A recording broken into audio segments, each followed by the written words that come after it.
Hi, this is Liz Coley. Welcome back to Undercover Reading. We're starting Chapter 8, Inbound to Esperanza. This is Episode 37 of The Captain's Kid.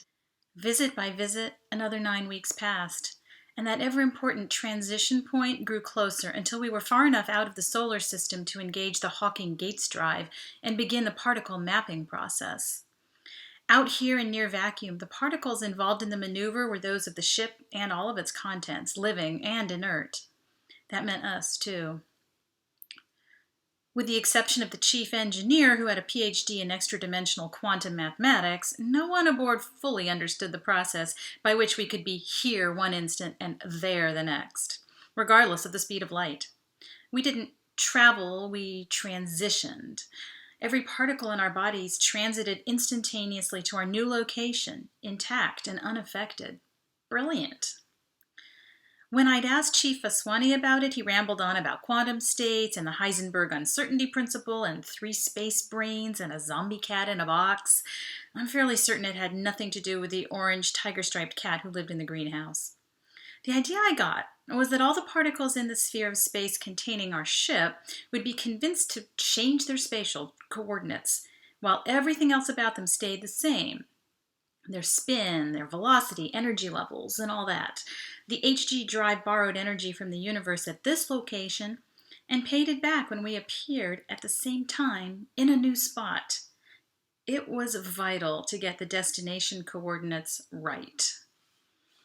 Fortunately, with the saboteurs locked up tight, engineering had gone over and over the equipment until they were absolutely positive it hadn't been tampered with. Transition would put us at about 6 billion kilometers out from Esperanza in the empty space outside the matter disk that formed that planetary system. No collisions that way.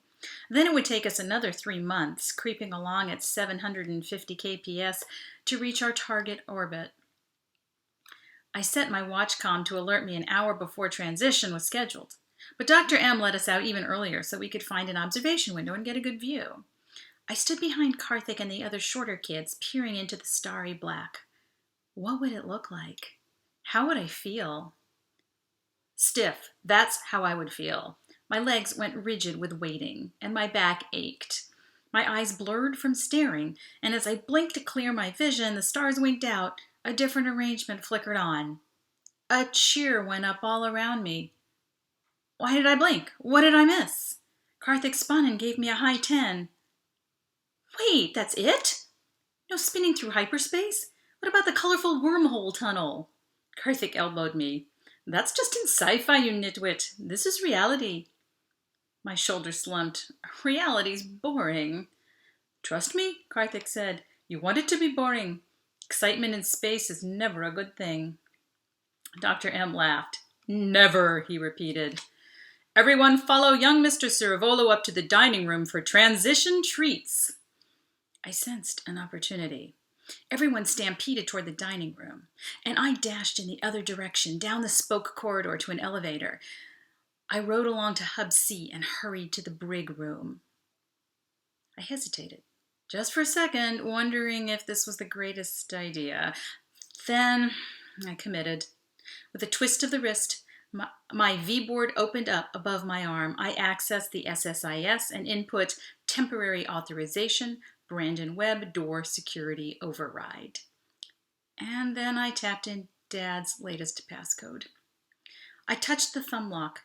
The locking mechanism retracted. Before I opened the door, I called through the door intercom. River Swift, can you hear me? Is the speaker working? His footsteps sounded close to the door. Brandon, is that you? Step back a little, I said. I'm coming in. I opened the door and locked it behind me.